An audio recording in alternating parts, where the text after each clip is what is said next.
Arrancamos Generación Euro y hoy la vamos a dedicar íntegramente y exclusivamente al profesor José Ramón Riera, que trae muchísimas cosas, muchísimos datos, muchísima información y sobre todo mucho análisis de la mayor calidad para todos vosotros. José Ramón, gusto como cada viernes y agradecido de que te acerques hasta los estudios de periodista digital.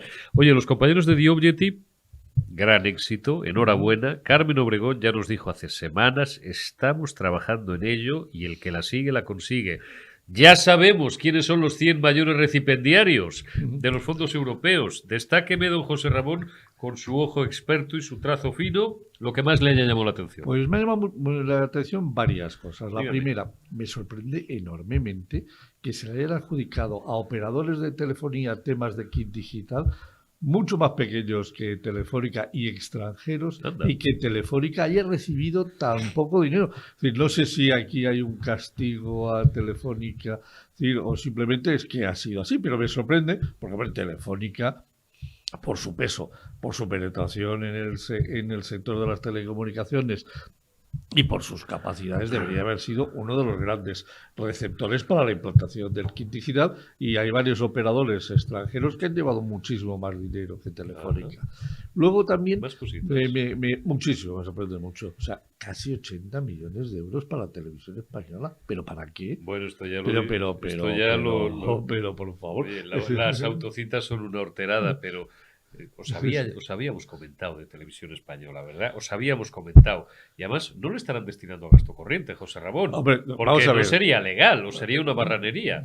Qué mal pensado soy. Sí, evidentemente, no es que seas mal pensado, es que vamos a ver, con este gobierno no se puede pensar bien. O sea, si cada vez que abren la boca, cada vez que sacan una nota de prensa, te voy a dar un datito que te va a dar un escalofrío, sacan una nota de prensa, y ahora volvemos a los fondos europeos, y dicen, récord en exportaciones a finales del mes de septiembre. Y la miras y dices, anda, pues sí, hemos llegado a 287.500 millones. El récord son un 0,3% de crecimiento, pero lo que no dicen es que los 6 últimos meses las exportaciones han decrecido, que crecieron en el primer trimestre un 15% y ahora mes a mes, 6 meses seguidos, decreciendo las exportaciones. Oiga, pero por favor, o sea, por lo menos menciónelo usted en su nota de prensa. No hace falta que alardeemos de que hemos batido un récord, que es un 0,3, y además 6 meses seguidos. No, sin fallar, ¿eh? Y encima agosto y septiembre cayendo por encima del 10%. Volvamos a lo de... Volvamos a la lista de los 100. Sí, bueno, vamos a ver. Yo estoy absolutamente convencido de que... no ha ido a gasto corriente, pero casi, me explico. Sí, posiblemente no ha sido para pagar nóminas ni para pagar otros, pero habrá sido para comprar equipamiento. Pero perdóneme usted, que se compre el equipamiento o la mecanización o los sistemas de información que se compren, se paguen con los presupuestos generales del Estado, no con el dinero que nos iba a dar Europa para el desarrollo de las pequeñas y medianas empresas más afectadas por el COVID, que será el objetivo de Next Generation. Y ya la tercera, la dejo ahí muy suavecita. Hombre, 15 millones para la COE, pues yo tampoco he visto dónde ha invertido los 15 millones la COE. Y por eso también vimos a un presidente de la COE muy comedido en la nota de prensa de la COE. Con lo cual, vamos a ver. Yo me he quedado sorprendido porque no he visto llegar realmente a la economía real. Si quitamos lo del kit digital de las operadoras de telefonía, si lo quitamos, pues el resto, o sea, a comunidades autónomas ya, pero es que no me dicen las comunidades autónomas a qué lo han dedicado. O sea, no sabemos realmente a qué han dedicado las comunidades autónomas. Ni siquiera sabemos si esos millones que han sido transferidos, es decir, han sido publicados, y si han sido publicados han sido adjudicados, y si han sido adjudicados además se han sido pagados. O sea, con lo cual seguimos en una falta de transparencia real. Es más, es decir, hoy, claro, ha habido reorganización en los ministerios y hay un ministro que era el de la Seguridad Social que se va a temas digitales y lo primero que dice, oiga, ¿y de lo mío qué? Sí, porque claro, yo, ¿cómo voy a hacer transformación digital si no me dan dinerito de los tenía una fondos cartera europeos? muchísimo más dotada presupuestariamente y ha demostrado, cuidado con lo que voy a decir, políticamente, ha demostrado ser un perfecto inútil político. ¿Por qué? Porque tiene la seguridad social convertida en una casa de lo que yo les diga. Mientras la agencia tributaria funciona puñetera madre, siempre lo decimos, la seguridad social pues sigue sin funcionar presencialmente, cosa que el tipo negaba en el Parlamento y no ha conseguido culminar su transformación digital. Y van y le hacen ministro de transformación digital. Y ahora dice que no tiene dinero. Coño, pues lo has tenido todos estos años y no has hecho nada. Vamos, no sé si he cometido algún exceso en lo que acabo de decir. No, para nada, vamos a ver. Yo creo que ha sido uno de los bluffs más grandes que ha tenido este gobierno junto con Nadia Calviño. Este era el preparado y Nadia también era la preparada. Venía con una fama, la especial la fama de la IREF. Exacto, al uno de la IREF y a la otra de presupuestos en la Unión Europea. Y claro, la realidad, cuando te enfrentas a la cruda y dura realidad de que tienes que ejercer de ejecutivo, porque un ministro es un ejecutivo, es un tipo que tiene que hacer cosas, es decir, en su ministerio. Ahí es donde se empiezan a ver las debilidades de gente que nunca ha estado al frente de responsabilidades ejecutivas. Y que no gestionó dinero. Claro, ni en su vida privado ni público. Y entonces sí, empiezan a aparecer las carencias, las incompetencias, los miedos naturales de si hago esto o si hago lo otro. El chiste del director general, es decir, que tiene dos patatas en la mano y lleva 2 horas para decidir. Como decía, repartir basura se me da muy bien, pero tomar una decisión, mira lo que cuesta. Bueno, pues eso es lo que pasa en los ministerios actuales. Y claro, la primera ha sido protestar.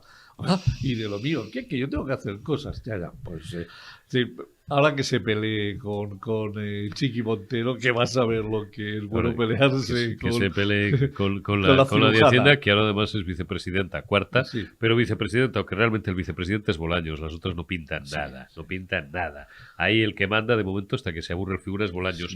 Oye, estábamos hablando antes, hay que hablar un poco de que Europa nos sigue llamando la atención por cómo hacemos las cosas. Sí, vamos a ver, es decir, el día 20 de octubre mandamos un plan a la Unión Europea, que es un plan provisional, diciendo, oiga, mire, es decir, en cuanto seamos confirmados en el gobierno, vamos a hacer los presupuestos generales que van a contemplar un cuadro macroeconómico de un crecimiento del 2%, que no se lo creen ni ellos, y que vamos a tener unos ingresos de 646.000 millones y unos gastos de 696.000 millones. Y en los ingresos vamos a tener estos ingresos porque vamos a quitar el IVA de los precios de los alimentos, vamos a quitar todas las subvenciones que teníamos en marcha, las vamos a quitar, no las todo. Y eso son mucho dinero, con lo cual, bueno, pues en lugar de no tenerlo, lo vamos a ingresar y eso nos va a permitir, bien.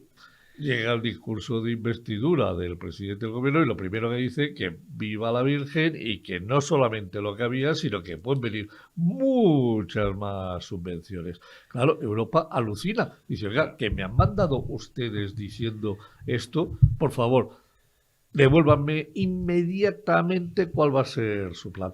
¿Y sabes lo que han hecho? No. Sí, sacar un comunicado, la ministra de Hacienda, dirige a todos los ministros diciendo empezamos a preparar los presupuestos y que quede bien claro, no vamos a superar el 3% de déficit. Es decir, paripé. O sea, de nuevo el mismo paripé, tomadura, pero eso sí, o sea, muy, muy dura la nota interna que ha sido publicada por el Ministerio de Hacienda, muy seria la ministra diciendo, y ahora nos vamos a poner y no vamos a superar el 3%, pero es que bueno, vamos a superar el 3%, pero vamos a ver, si de verdad presentáis un cuadro macroeconómico de que vamos a crecer un 2% el año que viene, que no sabemos de dónde os lo habéis sacado, porque todo el mundo sabe que el año que viene va a ser duro, no tanto como se esperaba, pero si todo sigue normal, los tipos de interés pueden empezar a bajar en el segundo semestre, quizá un poquito antes, pero claro, hasta que esto, es decir, la bajada de los tipos de interés llegue a la reactivación económica, faltan varios trimestres, con lo cual vamos a pasar todavía apretón.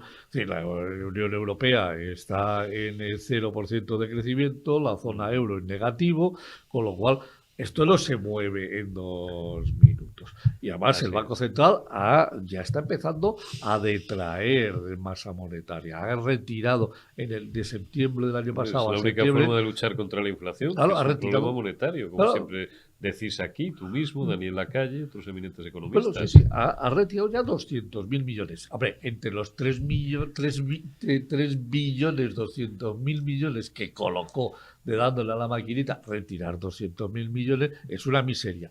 Pero bueno, ya es algo, ya es un síntoma, ya es una voluntad. Lleva varios meses, poquito a poco, en el mes de septiembre ha subido un poquito la masa monetaria.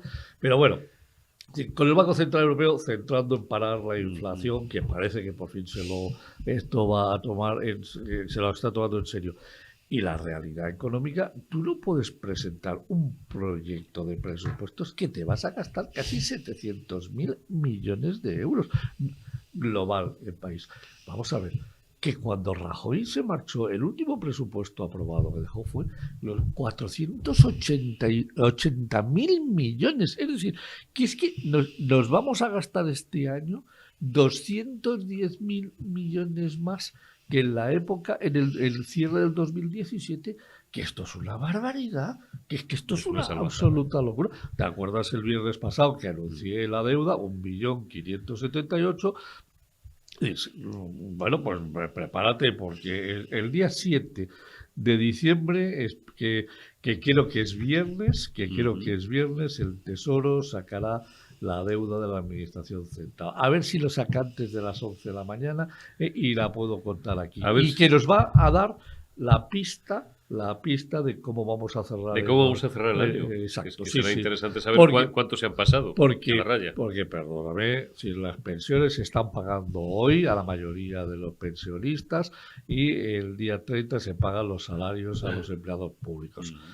Doble paga, 47.000 millones de euros. Casi nada, Casi nada la perda. Oye, un paréntesis muy rápido. Y ahora vamos al último argumento que tiene que ver con Cataluña y con Madrid y con alguna cuestión que os hemos comentado también aquí hasta la saciedad y que hoy trata José Ramón Riera. Dices, el día 30 se pagan los empleados públicos. Esto a lo mejor, a quien conozca cómo funciona la administración, yo reconozco que a mí se me escapa y es una curiosidad que yo tengo desde hace unos 20 o 25 años. ¿Por qué diablos el paro, por ejemplo, se paga el día 5? Cuando a los pobres parados les entran los recibos el día 1 y si no hay dinero en el banco les pegan unas hostias de colores. A lo mejor es un poco una pregunta simplista, pero no lo sé y nunca he encontrado, y créanme que he hablado con gente en 20 años, pero que nunca he encontrado a nadie que me lo explique. Es que no existe explicación. Porque el día 5 o el día 10, no sé si es el día 10. Me parece que es el día 10. El paro es el día 10. Otro tipo de prestaciones públicas se pagan el 5. ¿Por qué? Lo lógico sería pagarlo antes de final de mes. El día 30 o el día 30. Sí, antes de final de mes. O sea, eso es lo lógico. Es más, a mí me parece muy bien que a los pensionistas se les pague el día 25, porque bueno, pues que es mañana, pero como mañana es sábado, pues se suele anticipar al día de antes. De igual modo y manera que el recibo de autónomos, otro tipo de obligaciones que tienes con la administración, pues si el último día hábil del mes es festivo, te lo pasa el día anterior. Ya sea 29, ya sea 30. Entonces, bueno, yo sí, a mí que se pague tarde me parece muy mal, que se anticipe es lo suyo, porque yo creo que la gente, es decir, el dinero lo necesita, un parado lo necesita para comer, el pensionista lo necesita para vivir. No será porque yo algunas veces, esto pasaba en las empresas privadas hace años y me decían, oye, ¿por qué este tío en vez de pagar las nóminas el día 1 nos las paga siempre? Estoy pensando en uno concreto, le voy a hacer el favor de no recordarlo, nos las paga siempre el día 7, los que facturábamos no teníamos problema, pero los pobres que estaban con una nómina les tenía jodidos. Y decía yo, en mi intimidad, pues son cosas que no puedes decir en público si no tienes la certeza, decía yo, claro, esta gente a lo mejor los hombres no saben, porque a lo mejor allí había un volumen de nóminas de 350.000 euros, por deciros una cifra que multiplicando por los trabajadores que tenía en aquel momento aquella empresa determinada, que ya no me acuerdo ni cuál era, y decía yo, joder, es que si a mí me dan una semana 350.000 euros, claro. Oye, yo saco y no soy nadie, saco petróleo. Una semana, 300.000 pavos. Y en tiempos de inflación, que me imagino estás hablando de tiempos de inflación, también. Los tipos de interés eran también mucho más altos. Si tenías una inflación del 15, pues tenías unos tipos de interés del 12, del 13 de rentabilidad. Lo tenías en depósito. Hombre, es que el 12% anual, aprovechando 7 días al mes, multiplicado por 12 meses, son casi 100 días. días, pues le está sacando un dinerito Pues, de claro. rentabilidad. La magia. Sí. No es magia, es el Eso, interés. Vamos a ver. Simple compuesto. Yo que he estado trabajando en muchas grandes compañías, Corte Inglés, he trabajado en General Electric, he trabajado en el grupo Banesto y demás. Es decir, hay una cosa que las grandes siempre han mantenido, es decir, a gala. Ellos nunca pagaban el día 31, siempre pagaban 2, 3 o 4 días antes de Sí, final de señor. mes. Yo Y voy a eso las grandes empresas, es decir, de este país siempre lo han hecho y siempre han demostrado, es decir, digamos que su proximidad a los trabajadores haciendo frente a sus pagos de las nóminas varios días antes. Yo en el Corte Inglés lo tenían, pues no sé si era el día 30, el día 25 tenía mi nómina. Si era el día 31, el día 26 tenía mi nómina. En el señor. grupo Banesto, si era el día 31, el 25, el 26 Sí, tenía sí. mi nómina. Sí, señor. General Electric exactamente lo señor. mismo. Es decir, Sí, sí. vamos a ver, hay empresarios que son cutres y hay empresarios que son auténticos empresarios. Y yo he tenido la suerte en la época de mi vida de trabajar en grandes empresas y luego cuando he sido empresario yo hacía lo mismo. Cuando tenía mucha gente, procurábamos pagar siempre 3, 4 o 5 días antes. A veces no Porque era un podías timbre- porque llegaban Ya, tarde algún cobro. bueno, Entonces, pues porque, claro, la gestión de la liquidez es muy importante y el buen manejo de la caja en las empresas pequeñas y en las grandes, ¿no? Y muchas veces no es que el empresario a veces se ve ahogado, el pequeño sobre todo, no porque no sea solvente, sino porque no tiene liquidez, porque no puede manejar el flujo, porque él también depende luego de cuándo le paguen a él, etcétera, ¿no? Los proveedores. Yo, que muchas veces le he dado aquí, cuando me ha parecido a mí bien, al grupo A3 Media, al grupo Mediaset, pero lo cortés no quita lo caliente, que decía yo cuando era más cachondo y más deslenguado todavía de lo que soy ahora, y trabajé 19 años en una empresa que era Antena 3 Televisión, que ya fuera con el llorado Manolo Martín Ferrán, después con el llorado Antonio Asensio, después con Telefónica y después con el grupo Planeta. Yo me he tirado años cobrando el día 25, José Ramón. Vamos, yo y los mil y pico tíos, los 1500 tíos que éramos allí, el día 25. Y antes de irme, porque ya sé que estamos en el tiempo el debate porque estamos en el tiempo límite. Cataluña y Madrid. Ponme el pantallazo cuando puedas, Omar, que era el último argumento al que quería ir. Consultazo del artículo de José Ramón Riera. Sin Madrid hoy Cataluña quebraría. El debate, dígame. Sí, vamos a ver. Quiero dar, porque son dos datos. Es decir, los ingresos de Cataluña en el año 2022, por todos los conceptos, por recaudación de impuestos, me refiero lo que recauda la agencia tributaria y lo que recauda la seguridad social de las cotizaciones sociales de los empresarios, en Cataluña suman 73.700 millones de euros. Madrid, 142.474 millones. El doble. Gastos de la Generalitat de Cataluña sacados del año pasado en GenCat, es decir, de la Consejería de Economía y Hisenda, que digo en ells, de Hacienda, de sus datos oficialmente los gastos de la comunidad catalana, 54.371 millones. Los de la Comunidad de Madrid, 33.000 millones. Los gastos en pensiones. En Cataluña, 26.000 millones. En Madrid, 20.000 millones. Total gastos en Cataluña, 73.700 de ingresos, 81.300 de gastos. Hay un desfase de 8.000. Casi 8.000 millones. Casi 8.000 millones. Madrid, 142.000 de ingresos, 54.000 de gastos. Un beneficio de 88.000 millones que sirven para regar la economía de este país. Varias conclusiones, por tanto. Madrid es superavitario, pero no porque seamos más listos que nadie, sino porque está mejor gestionado. Hago notar que la población global de Cataluña es un poco superior a la de Madrid. Tienen 7 millones frente a 7.500.000 frente a 6.750. Frente a 6.750. Tienen 750.000 habitantes Esto más. es importante. Y en cotizaciones sociales la diferencia está en 400 millones en todo un año. O sea que esto de Madrid ens roba no es. Y a su vez las empresas que residen en Madrid pagan por todos los conceptos, IVAs, IRPF, sociedades, 118.000 millones, mientras que en Cataluña pagan 49.434 millones, con lo cual desmontemos el mito. Bueno, primero, los no es y verdad. las cuentas del nacionalismo. Este es un libro, ¿saben de quién? De Josep Borrell, de José Borrell, los cuentos y las cuentas del nacionalismo. Pero ahora no le gustará que se lo recuerden. No, seguro que no. Entonces, Vamos a ver, esto es la realidad del año 2022. Ya tengo los datos del año 2023 y te los cuento. Me los cuentas. El viernes Don de la José semana Ramón, que viene. que antes tomábamos un café con el bueno de Pau Geeks y teníamos un debate muy interesante sobre la lengua. Mi acento es lamentable, seguramente no peor que el de José Montilla, o José Montilla, que llegó a ser president de la Generalitat fins demà. Fins demà, fins el divendres que ve. Cuando usted quiera.